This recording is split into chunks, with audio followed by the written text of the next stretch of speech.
आप सभी Haryana news network के दर्शकों को सादर नमस्कार। आज हम पहुंचे हैं पटौदी में होने वाली दिन की रामलीला के ग्राउंड में, जो कि एक ऐतिहासिक रामलीला है। और आज हम आपको मिलवाने जा रहे हैं एडवोकेट दिनेश जोशी जी से, जो कि रामलीला में रावण के रूप में अपना किरदार पिछले कई वर्षों से निभा रहे हैं। उनसे आपकी मुलाकात कराते हैं। उन्होंने रामलीला के विषय में व रामलीला से मिलने वाली शिक्षा के बारे में हमें क्या कुछ कहा, सुनिए उन्हीं की जुबानी।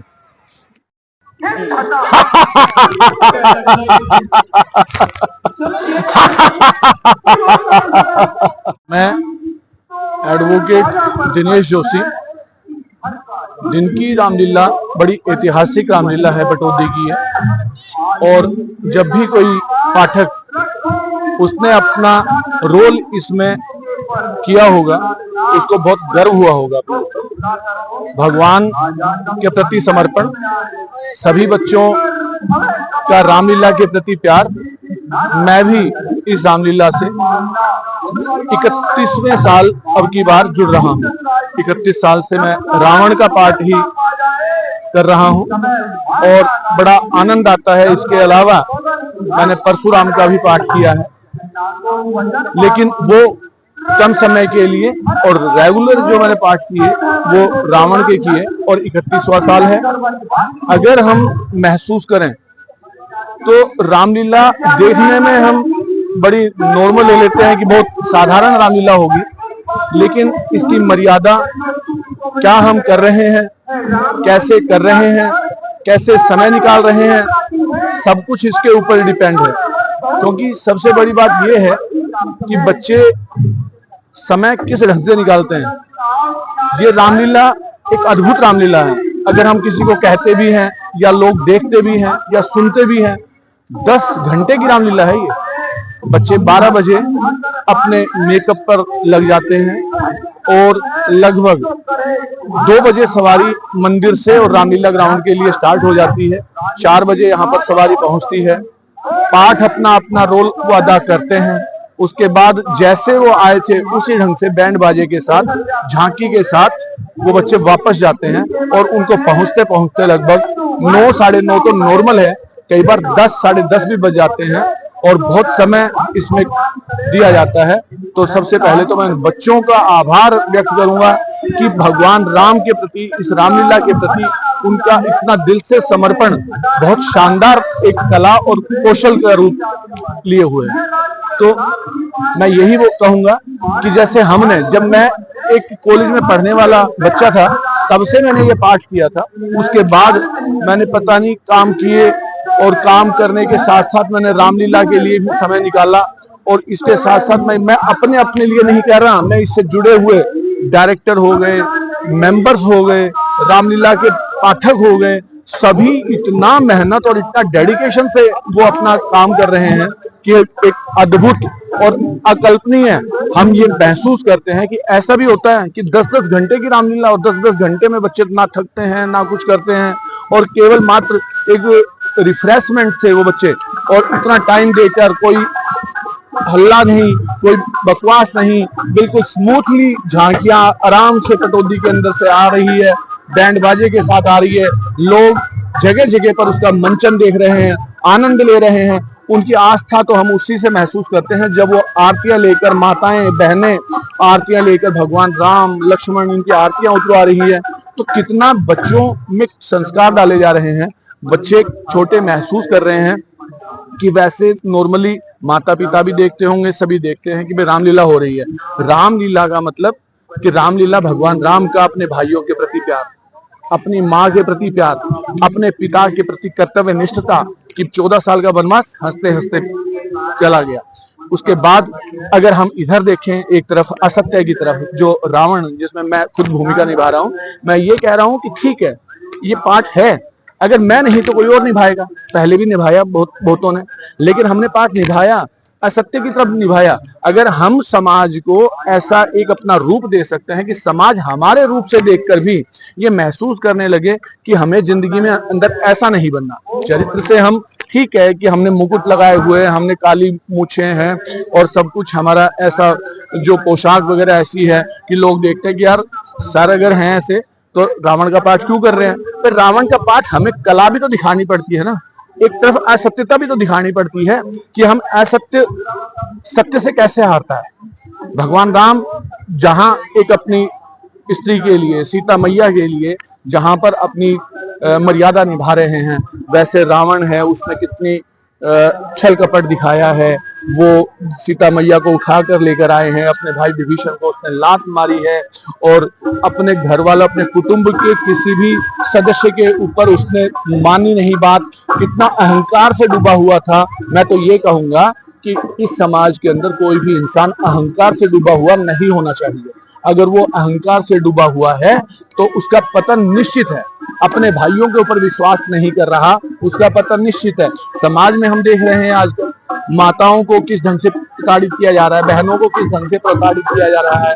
लेकिन अगर हम महसूस करें तो कहाँ वही रावण ने बात हुई, सीता मैया को उठाया और उसके बाद उसका पतन हो गया। अपने भाई विभीषण को लात मारी, लात मारते ही उसने सारे के सारे रहस्य अपने घर के, अपने दुश्मन को बता दिए। भगवान राम को उसने बता दिया कि उसके जाओ, उसके नाभि में एक कुंड है और उस कुंड को सुखा दो आप, वो रावण की मृत्यु निश्चित हो जाएगी।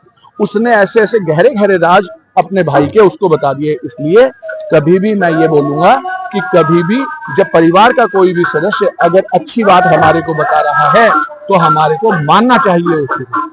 छोटे छोटे हम बच्चे हैं, बच्चों में पूछते हैं कि भाई तुम क्या देख कर आए हो रात की रामलीला में, दूसरी रामलीला डांस देखा है। नहीं नहीं नहीं, नहीं डांस नहीं, आप चरित्र देखो। भगवान राम का चरित्र क्या था, भरत का क्या था, एक महत्वपूर्ण चरित्र था उसका। लक्ष्मण का क्या था, अपने भाई के लिए वो कितना कुछ कर रहे थे। सीता मैया का क्या था, एक पतिव्रत औरत थी जो अपने पति के साथ, अगर पति उस कष्टों में थे तो सीता मैया उनके साथ साथ थी। तो एक एक माओ का रोल देखो, पिता का रोल देखो।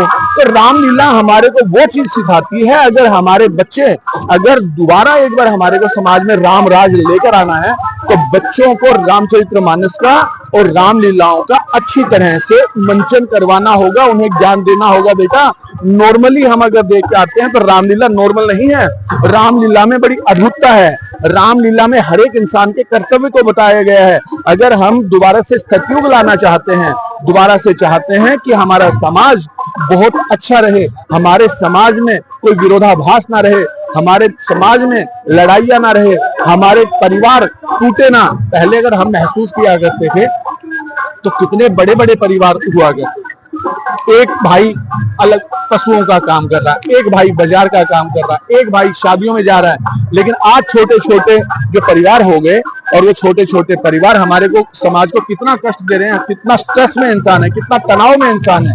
तो रामलीलाओं में यही तो दिखाया। रावण का कुटुंब बहुत बड़ा था, उसमें सब अच्छा अच्छा काम किया करते हैं, लेकिन मात्र थोड़ी सी शिक्षाएं गलत होने के कारण से, रावण के अहंकार के कारण से वो कुटुंब बिखर गया और उसका सर्वनाश हो गया। इसलिए मैं यही कहूंगा, समाज को मैसेज दूंगा कि सभी इंसानों की हम सम्मान करें, सभी इंसानों को प्यार से रखें एक दूसरे के पास। सभी माताओं, बहनों और जो परिवार के सदस्य हैं, वो परिवार का अगर कोई बड़ा इंसान, कोई वृद्ध इंसान हमारे को कोई शिक्षा दे रहा है, कहीं रोक टोक अगर वो कर रहा है तो उसे रोक टोक ना समझें और उसकी बातों पर हम अनुसरण करें और हम अपने समाज को आगे लेकर जाते रहें। और जिस ढंग से ये बच्चे मेहनत कर रहे हैं सारे के सारे, इनकी केवल इनके चरित्र को ना देखा जाए, इनकी मेहनत को भी देखा जाए कि ये लोग 10 घंटे की रामलीला, मैं तो बहुत भगवान का शुक्रगुजार हूँ, इन बच्चों का शुक्रगुजार हूँ कि कितना इनके माता पिता इनको कैसी सम्मान देते होंगे, कैसी इज्जत देते होंगे कि 12 बजे आकर इस काम के लिए लग जाते हैं, शाम को 10 बजे जाते हैं। तो इन बच्चों से हमारे को इनके मेहनत का अंदाजा लेकर इनके बारे में, हमारे को अपने बारे में कुछ इनसे सीखना भी चाहिए। प्रेरणा कैसे मिली, कहाँ से मिली तो रामलीला में? मेरे को प्रेरणा मेरे मामा जी संतलाल शर्मा जी, मैं 31 साल कर रहा हूँ, मेरे मामा जी 14 साल ये पाठ कर रहे थे। वो अच्छे भक्त हैं, बजरंगबली के बहुत अच्छे भक्त हैं। मंगलवार करना मैं भी करता हूँ, बहुत छोटी आयु से व्रत करना, दूसरों को शिक्षा देना, और हम मामा जी का जो चरित्र था वो बहुत शानदार चरित्र में माना मैंने उनको आइडियल, अपने सामने अपना आइडियल माना उनको, और मैं वैसा ही प्रेरणा लेकर वैसा ही काम करने की कोशिश कर रहा हूँ जो मेरे मामा जी ने 14 साल तक इस रामलीला को एक रावण के पाठक के रूप में महत्वपूर्ण समय दिया। अभी आप रावण का रोल निभाते हैं, आपको लेकिन अब आपका शिक्षक का आगे रावण बनने की है या फिर किसी और के लिए ढूंढोगे रोल? बिल्कुल कोई दिक्कत नहीं। मैं यही कह रहा हूँ कि अब कोई बच्चा ऐसा है इस रामलीला में जो इस पाठ को बहुत निपुणता से निभाए। लेकिन मैंने ये जब पाठ किया तो मैंने कुछ सीखा इस पाठ से। सीखा क्या? एक बच्चा रोजाना एक्सरसाइज करने वाला हो, क्योंकि ये रामलीला दिन रात की रामलीला से बिल्कुल अलग है।